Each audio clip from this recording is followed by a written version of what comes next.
today we're doing things a little bit differently right here on Let's Talk Tobago. We are outdoors with a beautiful ambience at the Bacolet Parade Grounds. This is where we'll bring you scenes from Tobago's annual World Food Day 2018. So sit back, grab a bite, as we take you through the next half hour, bringing the latest that has been happening around the island. I'm Davia Chambers, and Let's Talk Tobago starts right now.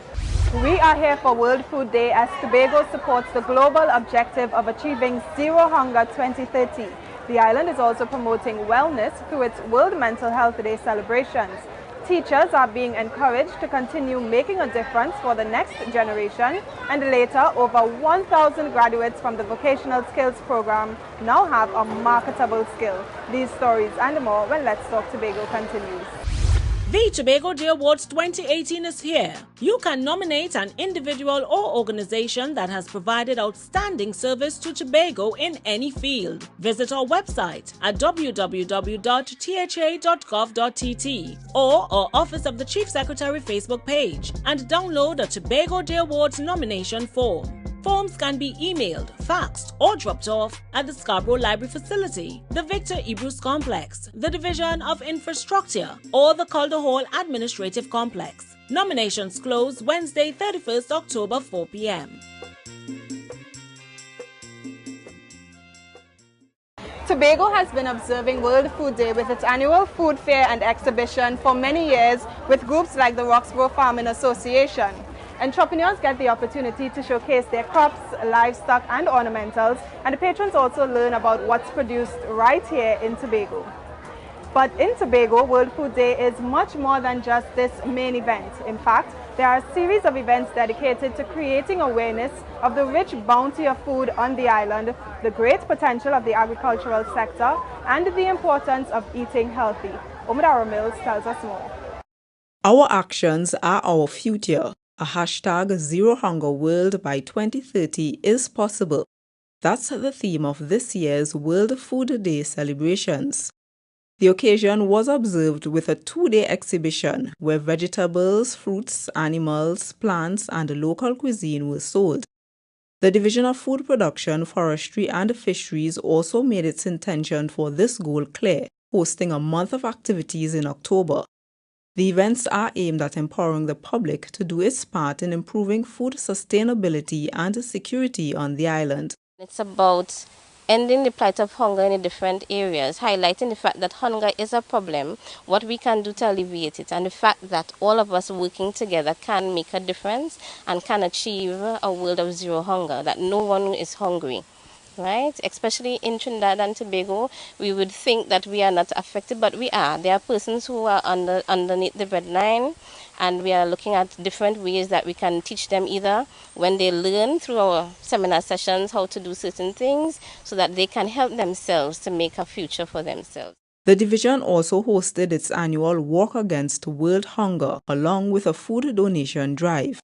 Almost 100 youngsters from various primary schools and 4-H clubs around the island came out in support of the initiative. Some of them shared their thoughts on what we can do to eradicate poverty. I think we can eliminate hunger by having home gardens. We can stop poverty by not wasting food and storing it for later or giving it to the animals. I think that we could reduce poverty by planting and donate food to others so that they could get the food that we have. We could share technology. You know, we have this whole thing now about aquaponics and all this kind of stuff. Some people claim that they don't have land and all that. And if you show them how they can use what they have and let it work for them, I think that that's a little inroad on alleviating poverty. Open days at the Goldsboro Cadi Station and the Louis D'Or Demonstration Station are on the schedule. The public can also attend free seminars on food health and safety, livestock, crop production, and agro-processing. Food Production Secretary Hayden Spencer says the public can help eliminate hunger. I implore you here today to minimize the wastage of food at the school, at work, at home. Let us make a conscious effort to consume food that are nutritious. most of which we can grow right here. Let us support our local farmers by patronizing their business and minimize the consumption of imported foods. According to the Food and Agriculture Organization, the FAO, we can be a part of the Zero Hunger World by 2030 movement by not wasting food, producing more with less, and adopting a healthier and more sustainable diet. The division is using these activities to encourage residents to be more proactive about food security. I'm Amadara Mills for Let's Talk Tobago. Globally, World Food Day is observed on October 16th, but on this island there's a grander tradition, which means the celebrations last an entire month. So what's in a sweet potato? This delectable root crop is not just sweet, it's good for you, and it's a major staple for Tobagonians. One expert is hoping it will also be an inspiration for residents looking to improve their diet. Have a look at this story. Sweet potatoes are among the most popular root crops in Tobago. Traditionally, they are boiled and eaten along with other ground provisions and enjoyed with stewed meats. They are also used in local soups or as a potato substitute for fries, chips, or wedges. But sweet potatoes have a bit of a bad rap. They are sweet, so many believe they are harmful to people with diabetes. Post-harvest technologist Sandra Williams says sweet potatoes actually help regulate blood glucose levels when eaten in moderation and according to your dietary needs. So it doesn't spike your insulin level, so that will help to control your diabetes. Unlike rice and unlike flour, the glycemic index is high, it's up to 70. In the 70s. So here you have sweet potato with a lower glycemic index, which is 50. And the lower the glycemic index is better for the body. It's better to regulate the sugar. Locally, you can find sweet potatoes that are purple or white. They have a lot of vitamins that we all need for healthy bodies. What we know for a fact scientifically is that when one consumes more of what is within your geographic region, then you tend to perform better. Now, sweet potato, for example, is a wonder food. Sweet potato has in it so many functional nutrients for the body, and it's also so bioavailable. That means it's really deabsorbed into the organs and into the circulatory system or the system of circulation. Sweet potatoes also help the body digest other nutrients. Sweet potato has beta carotene. It has something called peroxidine in there, which really helps the system to regulate two things. People eat a lot of protein and we eat a lot of carbohydrates. So tell you what, peroxidine is a coenzyme in sweet potato that really helps that process to take place of processing of protein and carbohydrates. Earlier this year, the Division of Food Production, Forestry and Fisheries held an Eat Local campaign. The aim is to encourage people to eat more indigenous foods that are wholesome and have numerous health benefits. I'm Amadara Mills for Let's Talk Tobago. Food is a basic and fundamental human right, yet millions of people around the world live with chronic hunger. The efforts of World Food Day strive to eradicate hunger and help build a more prosperous world. Now this, safety and coastal erosion are two issues that are important to every Tobagonian, and a recent workshop is helping to increase knowledge and awareness that can help address both situations right here on the island. Here's this report. These gabion walls are quite popular in many parts of Tobago. They can be applied in civil engineering, road building, and landscaping, and even have military applications. But here, their most popular use is to protect the shoreline from erosion. It's a concept being taught at this workshop, as the island seeks to create greater awareness in the battle against coastal erosion. Today's presentation is to really go through the basic knowledge, what you guys need to know about gabions, both in terms of manufacturing, in terms of construction, and in terms of design. In simple terms, the gabions are stone-filled baskets used to stabilize soil and prevent erosion. Modular gabion systems are engineered welding wire mesh products. They are often used as retaining walls for slopes or reinforcements that redirect the flow of seawater away from eroding channel sections. This is also very important to note when constructing the gabions. The spacing, it's a maximum 150 millimeters, so 15 centimeter spacing between rings. That's important because the mesh has a tensile strength of 50 kilonewton meter, approximately 48, 52. It ranges plus or minus 2 or 3 kilonewton meter. However, the weak point of a gabion structure, always like this, it's going to be the connection between the gabions. These gabions can last up to as much as 25 years without any interference. This was an initiative spearheaded by the Division of Infrastructure, Quarries and the Environment and was facilitated by Italian engineering firm Marketable Inc. I'm Crystal George for Let's Talk Tobago. We have to take a break, but coming up next, a conversation about mental health as the world celebrated World Mental Health Day 2018. It's coming up right after this break. Let's Talk Tobago. We'll be right back. Stay with us. The Tobago Day Awards 2018 is here. You can nominate an individual or organization that has provided outstanding service to Tobago in any field. Visit our website at www.tha.gov.tt or our Office of the Chief Secretary Facebook page and download the Tobago Day Awards nomination form. Forms can be emailed, faxed, or dropped off at the Scarborough Library Facility, the Victor Ebruce Complex, the Division of Infrastructure, or the Calder Hall Administrative Complex. Nominations close Wednesday, 31st October, 4 p.m. Since 1981, World Food Day has adopted a different theme each year in order to highlight priority areas for action and to provide a common focus.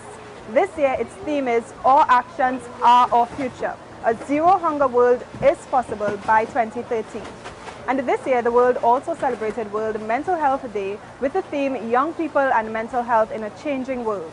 Global research has shown that suicide is the second leading cause of death among young persons ages 18 to 29. But bringing things closer to home, Trinidad and Tobago is said to have the 5th highest rate of suicide in the region per capita.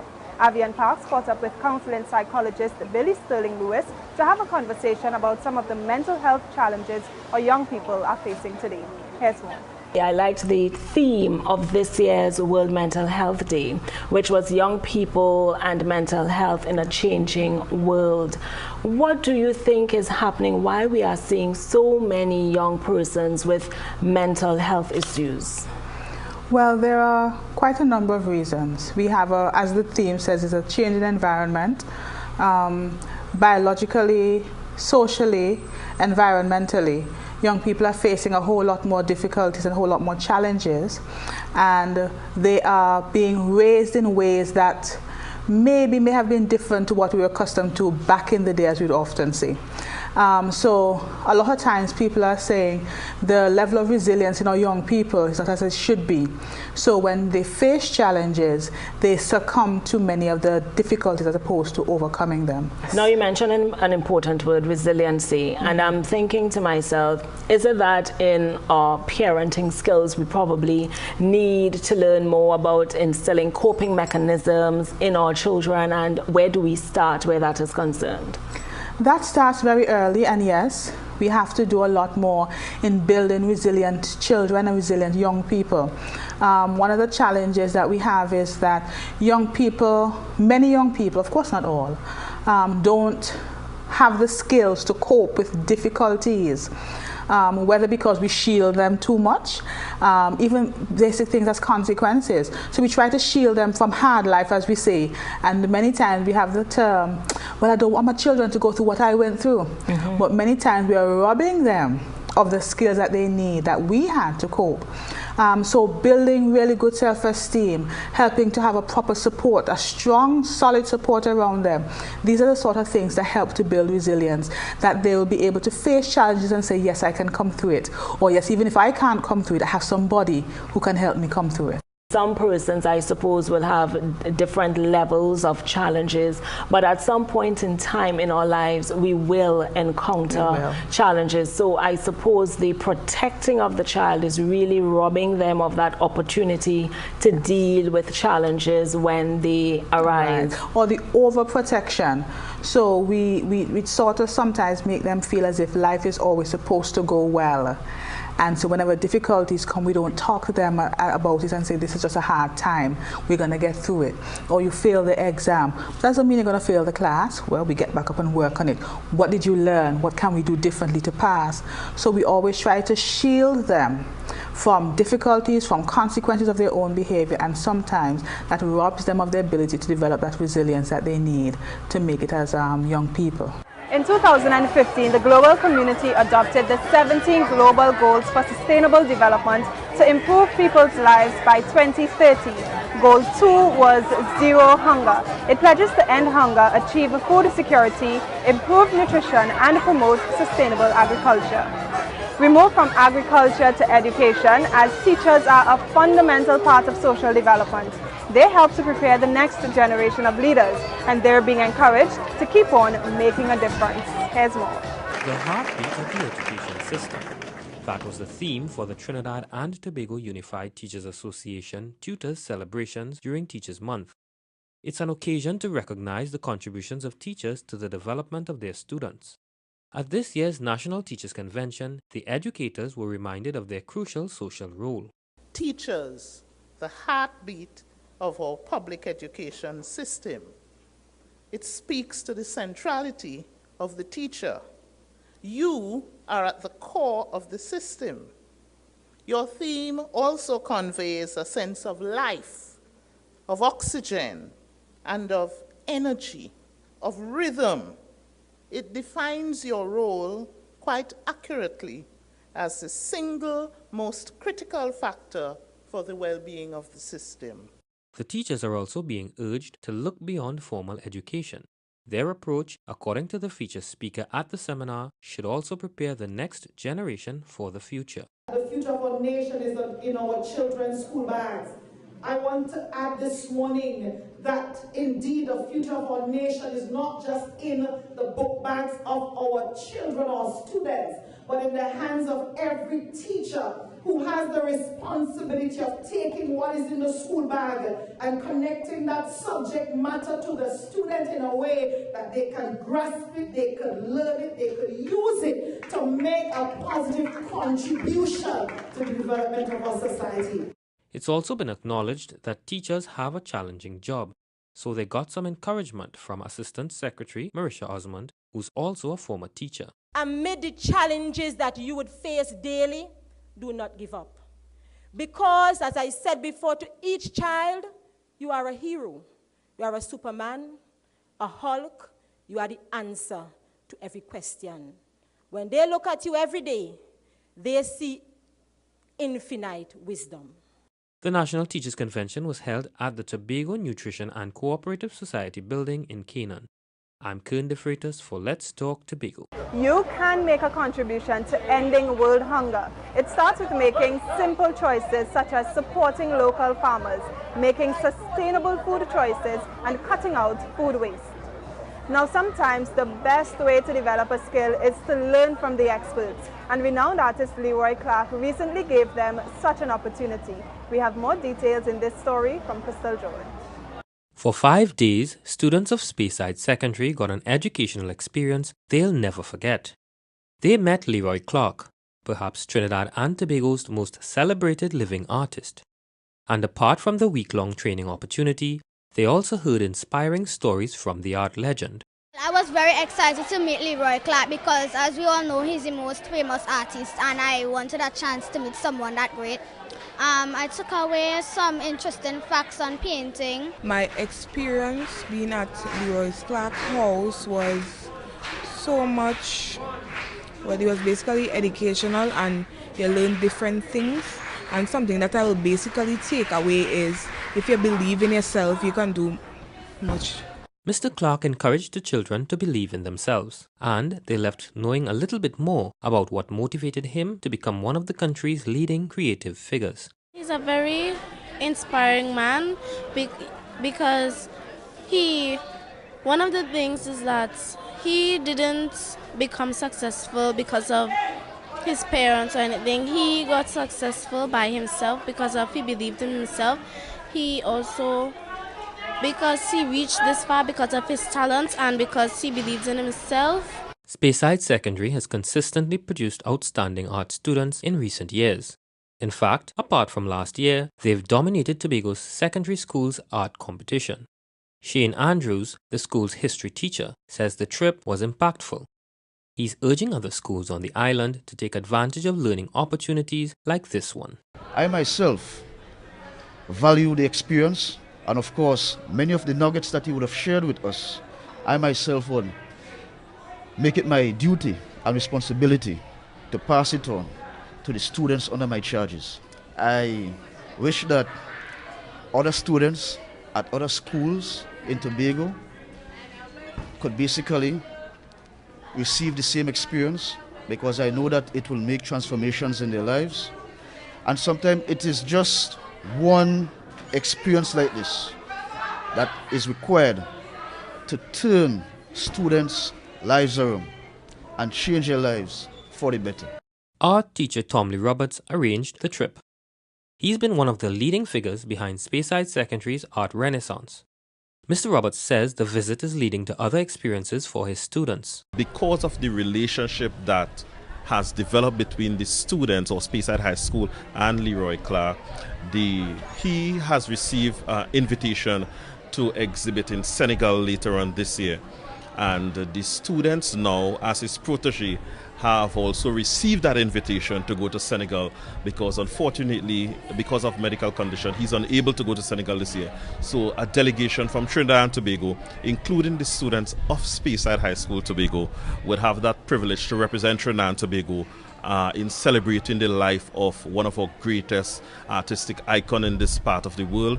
It's another chance for the students to broaden their horizons and perhaps in the future transform the island's art community. I'm Kern De Freitas for Let's Talk Tobago. Here at World Food Day, you can find tasty, locally made products such as homemade ice cream from Miss P's. We have to take a break, but when we return, participants graduate from the 2018 Vocational Skills Program. It's coming up right after the break. The Tobago Day Awards 2018 is here. You can nominate an individual or organization that has provided outstanding service to Tobago in any field. Visit our website at www.tha.gov.tt or our Office of the Chief Secretary Facebook page and download a Tobago Day Awards nomination form. Forms can be emailed, faxed, or dropped off at the Scarborough Library Facility, the Victor Ebrus Complex, the Division of Infrastructure, or the Calder Hall Administrative Complex. Nominations close Wednesday, 31st October, 4 p.m. The world has made great progress in reducing hunger, but there is still a long way to go. No one entity can achieve zero hunger on its own. There must be a sustained, collaborative effort that will create lasting solutions. In our final story, more than 1,000 graduates now have a new skill at the end of the 2018 Vocational Skills Program. They are being encouraged to look for opportunities in the entrepreneurial sector. Here's how. If you're looking for services from upholstery to event decoration or products like locally made handbags, Tobago now has an expanded network of providers. They are the 2018 graduates of the Vocational Skills Program hosted by the Division of Community Development, Enterprise Development and Labor. 53 classes were conducted in this cycle. 42 were evening classes and 12 during the day. This year we are happy to report that over 1,000 persons who pursued various courses such as drapery and soft furnishing, garment construction, bread, cakes and pastries, air conditioning and refrigeration, to name a few, will receive their certificates of participation. The graduates are now being urged to use the knowledge they have gained in their various courses to seize opportunities available in entrepreneurship. Successful graduates from these programs with a passion and acumen for business can then access grant and loan funding, as well as training in financial management and bookkeeping through the Business Development Unit.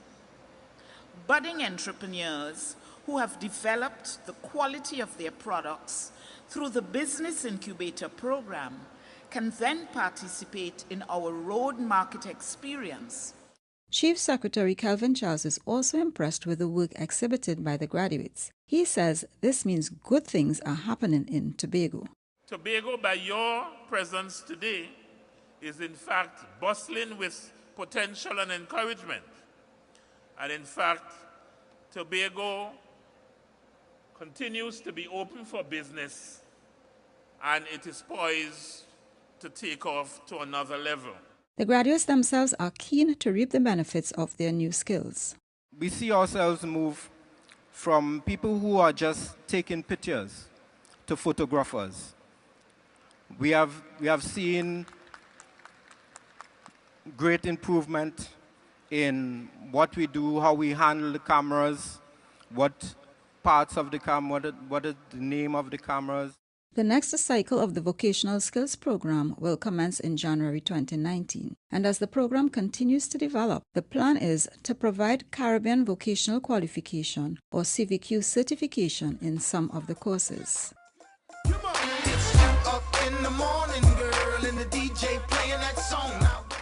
I'm Carol Ann Wallace for Let's Talk Tobago. It's now time to have Your Say, the segment of our program where we hear from you, the viewers. We'll now have a look at who had their say this week. Alright, so we're here with Miss Jordan right now. So we're here with Bruce right now. So we're here with Brent right now. We're asking Mr. Philip. And we're asking Bruce Winchester. I can't incorporate that. We're enjoying it very well. It's unique. It's good. It's interesting and fascinating at the same time. All I could say is that it was fun. I just love the experience. It's so very nice. World Food Day is the best. It's fun, good, it's quite good. It's wonderful. Good man, good, very good. We learn about animals and plants and all kind of food and things. It's educating me with my schoolwork and such more. It's helping me with my agriculture and all the animals is helping me to learn such things that I experience, and I could use all of it in my creative writing. World Food Day is the best day of my life. You get to see animals, plants, and it's give you a lot of information, especially when you go and write an essay. That I didn't know you had all kind of stuff growing in Tobago. The people and them come out and enjoying themselves, and you know. Here is very educational and has stuff to learn and things like that. You're getting to learn and you must know how to treat the environment. You must keep it clean because you can't kill animals in the seas. All your waste and things must go in a garbage bin, not on the floor or in the sea. It's very educational, exciting. You learn a lot of plants and stuff like that. It's very important. I learned that you mustn't waste food because it have other countries out there and children doesn't get nothing to eat. You're winning prizes and you have lots of games and you're learning about local food. Of course, especially the giraffe. It's the best thing you will ever like. You get all the stuff you need here, and it's always a week or a month long. You get food, local things that we have in Tobago. You get pepper, you get all the stuff you like, and you get to see the different type of animals and know more about them. I recommend it to come to World Food Day. We close yet another edition of Let's Talk Tobago, and as always, we thank you for watching. Please email us with your comments or queries about the program, and be sure to visit our website, like our Office of the Chief Secretary Facebook page, and subscribe to our YouTube channel. From our house to yours, I'm Davia Chambers, along with the Department of Information, Office of the Chief Secretary, Tobago House of Assembly, wishing you a safe and very productive week. We leave you with a montage of the World Food Day 2018 Grand Exhibition. Do enjoy.